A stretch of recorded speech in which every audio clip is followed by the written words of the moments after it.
today we are going to have a live lesson on this, and I'm very glad that we are because it's a tricky topic. We're going to be talking about surface area using nets. You might be wondering what the heck nets are, and I'm going to do my best to explain it because typically in class this would be a very hands-on class for us because I have actual nets in the classroom that you can look at and actually open up yourself and see how they work. So I'm a little bummed, but we'll be okay. I'm going to be trying to see if I could find something interactive online for you from now until the time you have this lesson. So hopefully I'll have something. In the time being, I'm going to show you best that I can here. But before we talk about what a net is, I'm going to tell you what the surface area is. So we've been spending time finding area of figures, and when we do that, what we're looking at is basically, how much space that shape is taking up in a two-dimensional figure. When we're talking about surface area, what we're actually looking at is the total area around the whole figure.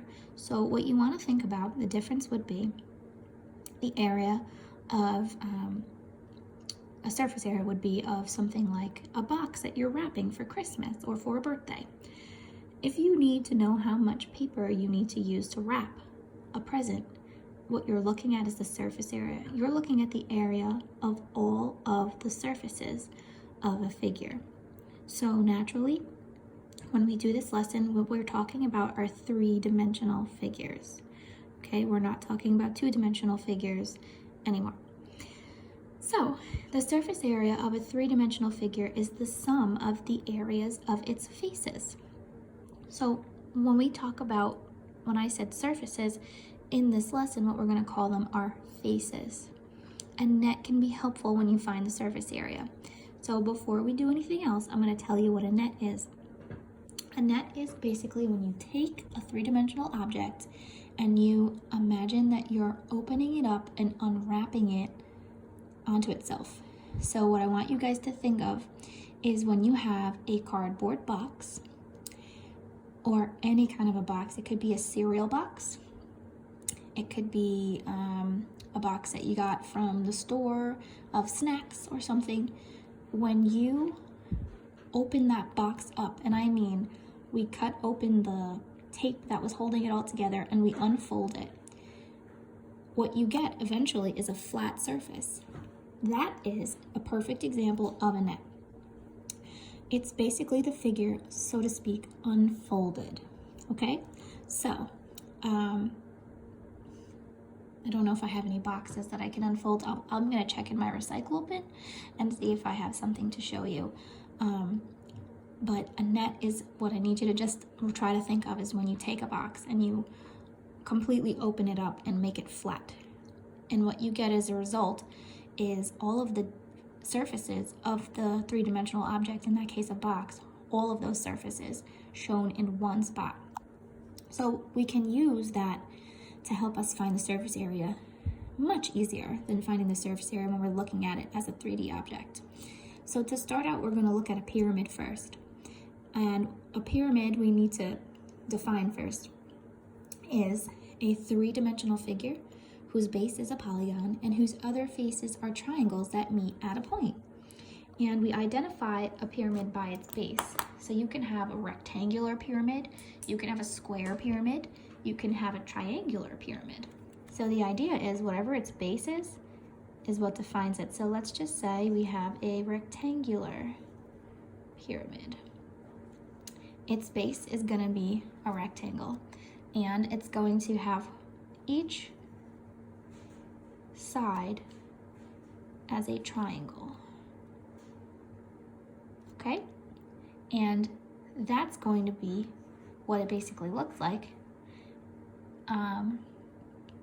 What's important is from the top to the bottom here, you'll have right angles. It doesn't look like it here, but they form right angles, okay? And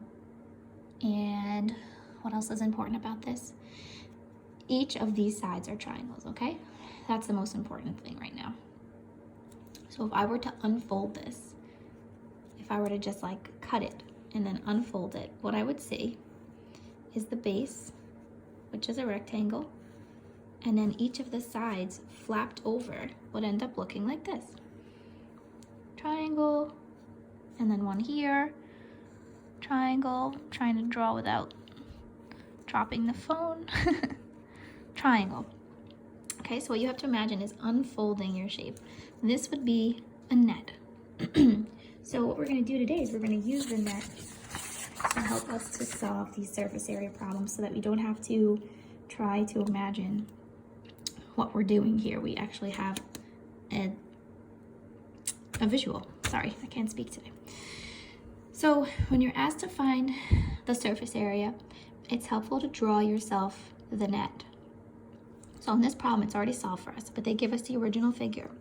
If you take your original figure and draw the net, you're able to find the surface area much easier, because what we're going to do is we're going to find the area of each individual piece.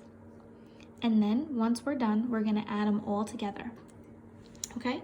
So they're giving us that the base is 16 by 16. We know it's a square. So we know that this is 16, this is 16, this is 16, this is 16. And we know that the height of the triangle is 17. So we don't have to find anything else. We just have to find the areas. So one thing you should know about pyramids is that all of the faces are going to be the same if they're the same shape. So you have 4 of the same triangles. So if you find with one area, you're going to be able to find all of them.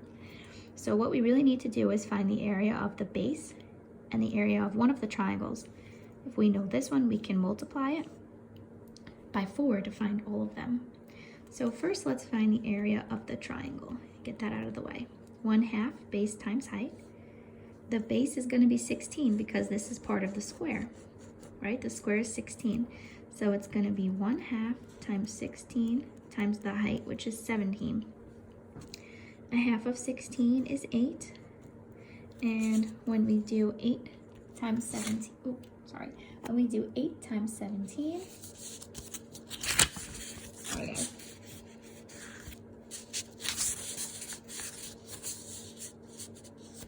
We do 8 times 17, we're going to get 136. Okay. I'm so sorry. And now that's one triangle. So what you want to do is you want to multiply that by 4. So you're going to do, I'm so sorry, 136 times 4. So we do this the long way. 6 times 4 is 24, carry the 2. 4 times 3 is 12, plus 2 more is 14, carry the 1. 4 times 1 plus 1 is 5. So all four triangles have an area of 544 inches squared. Okay? So all you had to do is find one, and because there's 4 of them, I multiplied it by 4. Now I'm going to find the area of the square. And again, as I said in the live lesson yesterday, it's really side squared. We can just do length times width. But it's really 16 squared, right? 16 times 16. Okay, and when you do that, it'll be 256 inches squared. Okay, and similar to last week's lesson, we're going to add these two together. 544 plus 256, that's 10. That's 10, and that's 8. So we end up with 800 inches squared. Geez, I wasn't even showing it that whole time, sorry. Okay, so the net helps us by showing us a nice open version of this so that we don't have to look at it and get confused. This is very helpful. Okay, so let's look at the your turn example. We're going to use a net to find the surface area of this pyramid. Now you'll notice the net is not drawn for us, so we're going to have to do it ourselves. So you draw the base. Okay, 16 and 16 again, look at that. Okay, and then it's a pyramid, so we know all of these are triangles. Okay. And this time the height is 20, so you can label any of these or you can label all of them, it doesn't matter. Okay, so all you're gonna do is the same thing we did before. We're gonna find the area of the triangles, and then we're gonna find the area of the square, and we're gonna add them together. So the area of the triangle is 1/2 base times height, and in this case, our base again is 16, but this time our height is 20. Okay, you can do half of 16. I'm gonna do half of 20 this time just because it's gonna make for easier multiplication. 16 times 10 is 160. If you did half of 16, that's 8 times 20, which is still 160, so it doesn't matter. That's for one triangle. I have 4, so I'm going to take 160 and multiply it by 4. Okay, so that's gonna give me 640 inches squared for the triangles. And now I'm going to find the area of my square, which we actually just did before because it was the same, 16 times 16, which was 256 inches squared. And now we're going to add them together. 640 plus 256, and that's going to give us 896 inches squared. Voila. It's really not terrible.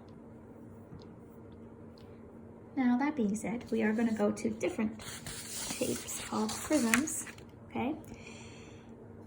I feel like we discussed prisms before, but I can't remember if it was that this class or if it was the other class. But a prism is a three-dimensional figure that has two identical and parallel bases that are polygons, and the other faces are rectangles. So what that means is any shape that has two of the same bases separated by a rectangle. So it could be a box. You have two exact same bases and then they're separated by rectangles, like that. That's a prism. It could also be triangular. Okay, like this. Two of the same bases and then they're separated by rectangular faces like that. Okay? Technically, once you get into a little higher level, cylinders are a type of a prism as well, but they do, I don't think we're going to get into those quite yet until you learn how to find the area of circles. Okay? So anyway, whatchamacallit? I lost my train of thought. Anyway, so when you have a prism, there always are going to be 4 rectangles or 3 rectangles depending on the shape of the base. So if you have the triangular base, you're going to have 1, 2, 3 rectangles separating. If you have a rectangular base, you have 4, so 1, 2, 3, 4. There's basically a rectangular face for each side of your base. So however many sides your base has, that's how many rectangular shape faces you're gonna have. Okay, so let's start off by looking at a rectangular prism. So what it will look like is this, okay? This is the net. If you open up the rectangular prism, this would have been the top, this would have been the front, this would have been the right side, the left side, and the back. Okay, it's a little bit confusing, but again, if you take a box and you open it up, this is what it looks like. A sculpture sits on a pedestal in the shape of a square prism. The side lengths of a base of the prism are 3 feet. So if you wanted to, you could do it this way to help yourself. Okay, and don't worry if you can't draw this perfectly. I can't either. The side lengths of a base of the prism are 3 feet. So you could say 3 feet, 3 feet. And the height of the prism is 4 feet, so you could say this is 4 feet, okay? And the museum director wants to cover all but the underside of the pedestal with foil that costs 22 cents per square foot. So they're taking it up to the next level here. But the idea is, if we're looking at this as the base, I drew it this way just so you could see, the bottom is not going to count because they said she wants it to cover everything but the underside, okay? So the top is going to have the 3 feet and the 3 feet like this. And then all the other sides are going to have 3 feet and 4 feet, okay? And so what you're going to do is you're going to find the area. First, we'll find the area of the top, which is the 3 times 3, which is 9. And then we have 4 of the rectangular bases, or faces, I'm sorry. And that's 3 times 4, which is 12. And there's 4 of those, so you're going to multiply that by 4, which gives you 48. And then all you have to do is just add those up. 9 plus 48. And we get 57 feet squared. Okay? I'm not gonna do the second half of this problem because I don't want you guys to be overwhelmed. But this is how you would find the surface area of a rectangular prism, not including the bottom. Okay? They did not include the bottom here.